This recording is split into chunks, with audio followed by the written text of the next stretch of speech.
Here with Heather Litman, and I'm just having a chat to her about her lovely poster talking about unmet treat-to-treat goals with available targeted immunomodulators in the management of rheumatoid arthritis. Heather, thanks so much for speaking to me this morning. Really fascinated by your findings. I wonder if you could just summarise what you found in relation to patients who are non-responders even after intervention with biologics. Yes, so what we found was that about half of the patients that have been treated for at least 6 months. We're finding that about 84% of the patients were not in LDA, had been continuously treated with TIMS, and even of that, about 35% had been on 3 or more TIMS. Sort of indicating that there's could be the need for better implementation of the treat-to-target, goals within, meaning that there, may be some unmet need out there in the. That's great, Heather, and we discussed earlier, I think that fits really well with our thoughts that we know of how the biologics have worked really well in some circumstances, but you've obviously identified some patients in whom there's more to be identified. Do you think this might be via a biomarker, or do you think there's a clinical kind of scenario for this? I think it's probably a combination of both. It certainly sort of indicates that there, may be, more that we could do for these patients. And I think there's different mechanisms to sort of, get to that in the end. Yeah, it's a vast area where there's so much we still don't know. So what's your next goals in terms of your research and study, Heather? Well, I think, this is definitely ongoing research, and, we'll continue. This was based on the Corona registry, and, we're continuing to, look at the data and, sort of figure out, next steps and look at new therapies and see how they're working as well. So it's really great work. Thank you so much for your time this morning.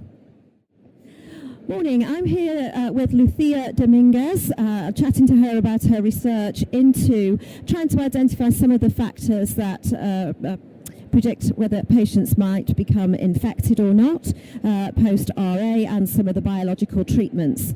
Lucia, thanks so much for speaking to me this morning. We're really grateful. Super work that you've done here. I wonder if you'd just help me summarise what was your motivation for this study? First of all, thank you for the interest of my work. And we wanted to, in our hospital, to analyze what were the risk factors for patients with rheumatoid arthritis to suffer from infections, serious infections that make that the patient have to be go to the hospital. Yes, hospitalized. So sorry.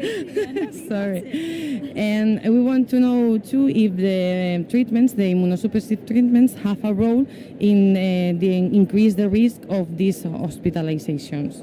And we take our patients of our hospital in the north of Spain, in Santander, and we take 401 patients between October and 2011 and 2016, and it was a dynamic cohort. We don't take every patient at the same time. It was like a dynamic cohort to taking patients in each month or whatever, and we analyzed the mean features of patients at the beginning of the study, like rheumatoid factor positivity, the anti-citrullinated protein antibody positivity, and pulmonary fibrosis, everything that make that the illness is worse or have a worse prognostic. And we analyzed these patients, and we have seen that vaccinated patients, because we included it in this cohort after vaccinate the patient, we have seen that these vaccinated patients have less infections than ones we have not vaccinated.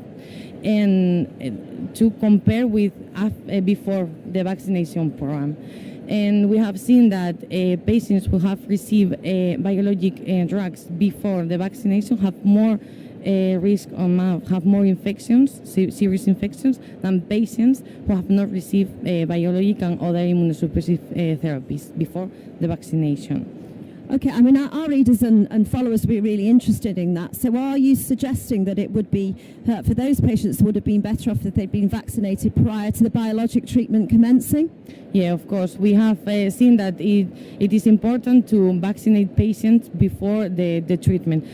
We know that sometimes it's difficult because each hospital has his departments, his way to work, and sometimes you want to begin the treatment now, but if it is possible, we want to prior vaccinate and after that begin the treatment to decrease this risk, because we have seen that there are patients that die for these infections, and it's important to prevent this. That we think that. It's great work, and you found a really unexpected finding with the citrullinated protein antibodies. Tell us about that. That's really fascinating. Yeah, we before beginning the study, we thought that rheumatoid factor and anti-citrullinated protein antibodies were related with the risk of infections. We have found that the anti-citrullinated, yes, but no, the rheumatoid factor is not related in our cohort, and that's amazing for us because these antibodies have the patients with this positivity, these antibodies have worse prognostic in his illness, and normally that makes that they take infections and other things, but we have found that.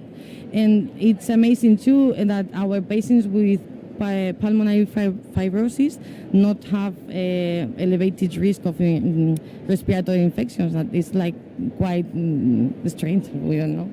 I mean, it's great when you look at the data in these ways because it's all very helpful. You would expect. Yeah. It sounds logical. Okay, so that's really so. At this point, small numbers in some ways, but it's certainly. And could I ask you, is that independent of any of the treatment regimes? So the anti-CCP is something to look at, whether they've been on biologics or DMARDs. Yeah. It was individually. The positivity for these antibodies have elevated risk, but independently of the treatment, anyway, it was like individually this antibody. That's really fascinating. So thank you very much for that. And I understand that you've got some more research in the pipeline. Just tell us where you're taking this next. Yeah. We are creating, but I don't know if it is right, another cohort with patients non-vaccinated to compare between them, this cohort with the non-vaccinating cohort, to know more than that, because it seems like our cohort is kind of special patients, and we have to compare the same patients, the same type of patients, the same localization, and to compare this risk. That's fabulous. Keep up the good work, Lucia. We're really, really interested to see and hear what you've done. Thank you so much. Thank you very much for interesting. Good morning, Professor Fleischmann. Thank you so much for having a chat with us. It's a really detailed poster, but I think the message is quite clear. Would you explain to us what that is? Yes. So there were two trials of baricitinib that included 2 milligrams. One was this trial, which is the RA Build trial, where patients could be treated either with 2 milligrams of baricitinib or 4 milligrams plus methotrexate or conventional DMARD. And there were patients who were on the 2, if they didn't have a clinical response, would be rescued, right? So the rescue could be if they didn't have at least a 20% improvement in tender and swollen joints by week 16, they would be rescued. They'd be rescued to 4 milligrams. If they weren't rescued, they could continue in that trial for the full extent of the trial and then go into long-term extension, which is RA Beyond. If they're in RA Beyond and they started and they were doing better, but they really weren't doing well enough, they're still on 2 milligrams. They could be rescued to 4 milligrams. So what this is looking at is patients who aren't doing well with 2, will they do better with 4? And to my knowledge, this is actually the first study of any drug where this was looked at in this way, with very detailed patient knowledge. So we know that in the double-blind portion in RA Build itself, the patients who were rescued did have high disease activity, a lot of swollen joints, a lot of tender joints. That's why they were rescued. And when they went from 2 to 4, they did much better. The patients who were in the long-term extension who had been on 2, who were then rescued, which could be the physician discretion, were not doing quite as well as they would have liked, but they were doing better than the patients in the original study because they already had a response. And a majority of those patients improved as well. So what this study showed was that if a patient is on 2 milligrams and is not achieving the target they want or the physician wants, there is a very good chance, if they're increased to 4 milligrams, this is plus methotrexate, that they will significantly improve. Okay, that's lovely. Thank you so much for explaining that. May I ask you one more question? What are your next research goals? My goal? Find a cure for arthritis. Good luck with that. No. Lovely to chat with you. Thank you so much. Good morning, Amma. Thank you so much for speaking to me. I'm delighted to hear you're the Director of Biomarker Sciences at Gilead. Thank you so much. Fabulous poster, really, really detailed. I wonder if you'd just talk us through the main aspects of your study. No, absolutely. So one of the key things that we wanted to do was to try to deconvolute or try to look at some of the molecular underpinnings of common clinical disease scores like DOS28 and vector DA. And it was important to us to actually give a better molecular understanding of what those disease biologies are that are underlying those scores and how those disease biologies are impacted by filgotinib. So the first thing that we did was we looked at the baseline population. We looked at about 15,000 genes and decided to look at how those are correlated with disease severity. So of the genes that were tightly correlated with disease severity, and that's actually demonstrated by the Rho score of 0.3 or greater, what we found was that there was a significant subset, almost 600, that were actually modulated by filgotinib. Okay. So the key message there is that of the disease biology genes that are associated tightly with vector DA and DOS28, a significant portion of those are modulated by filgotinib. We also then decided to do the reciprocal analysis and looked at those genes at baseline that are changed by filgotinib biology. So those genes we found that almost 500 are modulated by filgotinib, and we found that 197 of those were tightly correlated with the disease biology scores. Right? So if we now looked at those 197 genes and said, okay, well, what are the pathways that are comprising those genes that are most tightly correlated with vector DA and DOS28? And those are the pathways that you actually see. And what we found was the top regulated pathways as well as those that are the most negatively regulated. And what we found across the two studies, Darwin 1 and Darwin 2, that those pathways are significantly reversed. So if you actually had a high disease biology score in terms of DOS28 and vector DA, and if you look at the genes that are underlying those are significantly reversed with treatment with filgotinib. Really fascinating. And I think just looking at this here, it's interesting that your top positives are, I suppose, a broader immunological marker, if you like, neutrophils and leukocytes, whereas we might have expected a T-cell activation. So are they unusual? So what you're seeing is, if you look at the negative correlated genes, right? So remember, these are the ones that are top reversed or impacted by filgotinib, right? So you would expect T-cell biology to go down. And that's exactly what we see. So the highest negative decrease that we actually see is in the T-cell activation. Oh, I see. Yes, of course. That makes perfect sense. Thank you so much for talking us through that. So what impact might this have clinically, and where do you think this helps us in the bigger picture of treatment? That's a great question. And so one of the things we're hoping to do is actually to create a better molecular underpinning for clinicians so they understand the molecular biology of the disease scores that they're utilizing. But for us in the future, this actually helps to identify the patients that might best respond to filgotinib and actually identifying those as gene signatures up front before therapy. And that's fantastic. And I also wonder, do you think somehow in all of this huge detail of data that you've produced, that there's a way of maybe making a biomarker algorithm for responses as well? That's exactly the idea, is that, to come up with a predictive and prognostic biomarker for filgotinib is our goal. But as you see, with the limited number of patients that we have, those are hard to come by. But the idea is that continuing through our phase 3 trials, we'll continue to gather information and data to impact the field. Yes, And you seem to have got vast amounts here, which, once we've unpicked all of this, and that's the royal we, of course, then I think that is the future goal, isn't it? To be able to whittle down to maybe one or two of these scores that we can use and marks that we can use to identify early responders and progress. Absolutely, that's the goal. Okay, lovely. Thank you so much for talking to us today. Really appreciate it. And additionally, on the JAK selective inhibitor filgotinib, I'm chatting with Professor Taylor, who's got a bit of an editorial comment of how we might use this information. Thank you very much. Well, it's a pleasure to be speaking with you. So if we think about the biology of chronic inflammatory disease and rheumatoid in particular, and the manner in which we've learnt to treat this syndrome in the last 10, 15 years, the contemporary thinking is that we should do something called treating to target. And this means that you look at clinical signs of inflammation and titrate and adjust your treatment with a view to suppressing inflammation as far as possible. One of the potential downsides with this approach, however, is that you can actually immunosuppress. If you go on and on escalating therapy, you could potentially immunosuppress an individual, which clearly is not desirable. And so the true biological goal of therapy is to achieve an immune homeostasis.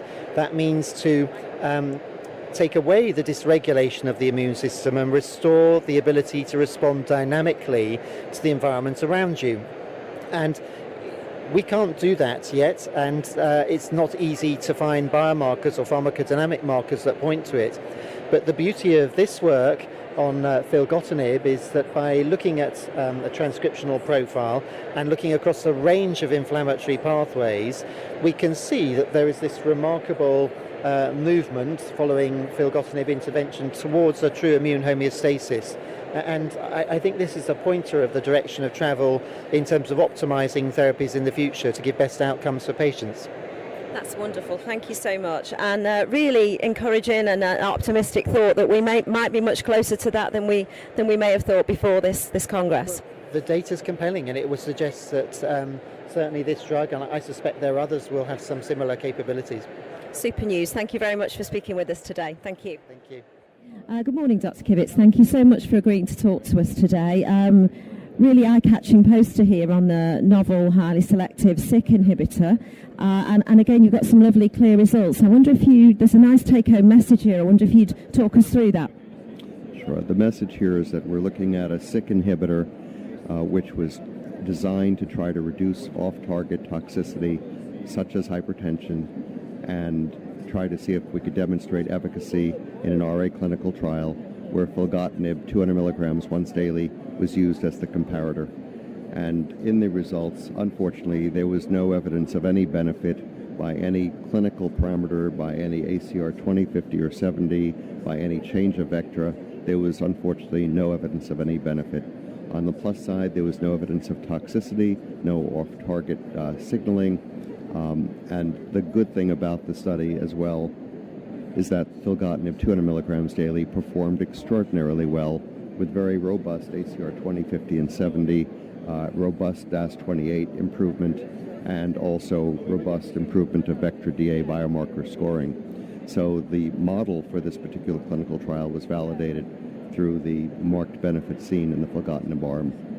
It is really neat. I think your study design and the validation by including the filgotinib, I think, is really clever because it shows up really nicely in your results. So if, obviously slightly disappointing on the SYK inhibitor side, do you think is there a future here? Do you think we'll be investigating these more? Have you got other plans? This particular SYK inhibitor is actually also currently in clinical trials for Sjogren's syndrome. So I think what happens to this compound will depend largely upon what performance it has in that trial, which is currently underway. Lovely. Thank you so much. Good morning. I'm at poster 2551 with Rebecca Kunder, who is going to talk us through her findings in this 132-week safety and efficacy study of filgotinib. So filgotinib is an oral once-daily JAK1 selective inhibitor. It is in rheumatoid arthritis, and we do have phase 3 studies ongoing, but this is really the largest safety database for filgotinib in rheumatoid arthritis. So this study is an ongoing long-term extension study from our 2 phase 2 studies. The phase 2 studies were both enrolling patients who were methotrexate inadequate responders. One study was with methotrexate and one was without background methotrexate. Of the patients who finished Darwin 1 and Darwin 2, the vast majority entered into the open label long-term extension, and in fact we had 739 patients starting on this Darwin 3 open label extension. The poster breaks down these patients into those who were on background methotrexate and those who were not on background methotrexate, and all of these patients were on 200 milligrams daily dose. Overall, of the 739 patients who enrolled, we do have over 400 continuing, and the majority of the discontinuations were due to adverse events. However, most of those adverse events were actually people meeting protocol-defined stopping rules. We have over 2,000 patient years of exposure, and the median time on filgotinib for these patients is a little bit over 3 years. In terms of our adverse events of special interest, we do see a herpes zoster rate of approximately 1.5 per 100 patient year exposure, and that is fairly low and consistent with the background prevalence. We did have one DVT leading to a pulmonary embolus, and that was in the group with methotrexate. Again, with a study this long with patients with rheumatoid arthritis, this is not unexpected. Moving on to the lab data, we were really reassured that we see an improvement in hemoglobin, as a matter of fact. We don't see an increase in platelets. We do, however, see a slight decrement in neutrophils, which is consistent with the overall mechanism of JAK inhibitors. We see a slight bump in creatinine, although very few were clinically significant. We actually see an improvement in the total cholesterol to HDL ratio. Finally, we see stable NK cells throughout the study, which is important in comparison to other JAK inhibitors. So moving on to the efficacy data, we do have a consistent and continuing high rate of patients with low disease activity. And you can see that there isn't a significant difference between those who are on methotrexate and who are not on methotrexate. We've achieved an ACR 20 sustained in over 80% of our patients, with the ACR 50 and the ACR 70 rates being relatively high as well. So in conclusion, in this 132-week data cut of the long-term extension, we have a favorable safety and efficacy profile both with and without methotrexate for filgotinib given at 200 milligrams daily. We're hopeful that our phase 3 studies that continue to read out will support the safety and efficacy profile, and the bio-DMARD IR presentation and poster are occurring right now over in the late breakers. That's fantastic. Rebecca, thank you so much. That was a really, really neat overview, and I know our followers and members at CSF will be really interested in that. Thank you very, very much. It's been a pleasure. Thank you.